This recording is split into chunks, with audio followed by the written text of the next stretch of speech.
Alors on va continuer là-dessus. Certains parmi vous ont déjà bien rempli leur feuille.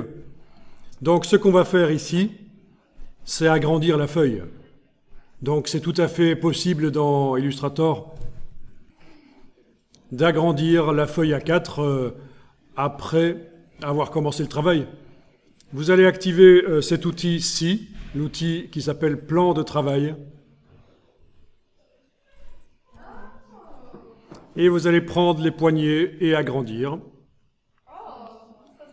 Alors vous allez peut-être vous dire, oui, mais une fois qu'on aura dessiné sur ce qu'on vient d'ajouter là, ce sera plus un A4, on ne saura plus l'imprimer sur une feuille A4. Mais si, ce sera quand même possible en le faisant passer dans InDesign, ne fût-ce qu'un tout petit peu pour préparer l'impression, faire passer le document Illustrator dans InDesign, on pourra le mettre à la dimension à laquelle on souhaite.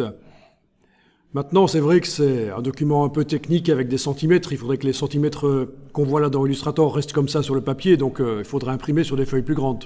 Là, on est d'accord. Si on veut que ce soit imprimé à la bonne échelle, 100%. En tout cas, voilà, pour l'exercice ici, vous avez vu qu'on peut temporairement aller agrandir la dimension du plan de travail avec l'outil plan de travail.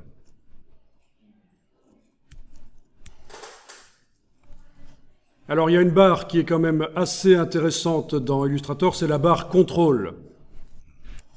Alors, je viens de vérifier, chez vous, vous l'avez la barre contrôle. C'est une barre qui, en fonction de l'outil qui est activé dans la palette, elle met plein d'indications sur le dessus, là, mais moi je ne l'ai pas. Donc je vais demander pour l'afficher, menu fenêtre, contrôle. Comme ça, vous voyez, si un jour elle disparaît, vous voyez que c'est là qu'il faut aller la rechercher. Menu fenêtre, contrôle, voilà. Et alors, sur cette barre, quand l'outil plan de travail est activé, on a des choses qui concernent le plan de travail, notamment on peut choisir le format, mais là on a fait un format libre, manuellement. Et on pourrait choisir ici un format, l'orientation, en fait on retrouve les choses qu'on a quand on crée un nouveau document. Avec le paysage ou vertical, horizontal. Voilà. Il est possible d'avoir plusieurs plans de travail, c'est-à-dire que si avec l'outil plan de travail, par erreur, vous en tracez un comme ça, vous avez un deuxième plan de travail.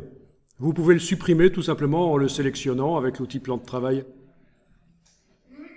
Touche suppression sur le clavier, touche delete. Voilà. Donc ça peut arriver qu'on crée un plan de travail par erreur avec l'outil plan de travail. Pour vos travaux à vous, je pense qu'avec un seul plan de travail, ce sera suffisant. Voilà. Alors, l'intérêt... Bon, à quoi ça sert d'avoir plusieurs plans de travail?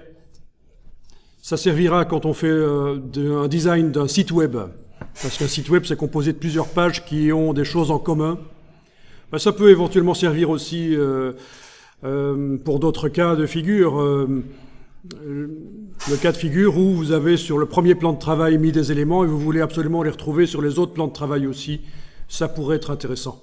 C'est un peu comme faire de la mise en page à plusieurs pages dans Microsoft Word ou dans Adobe InDesign.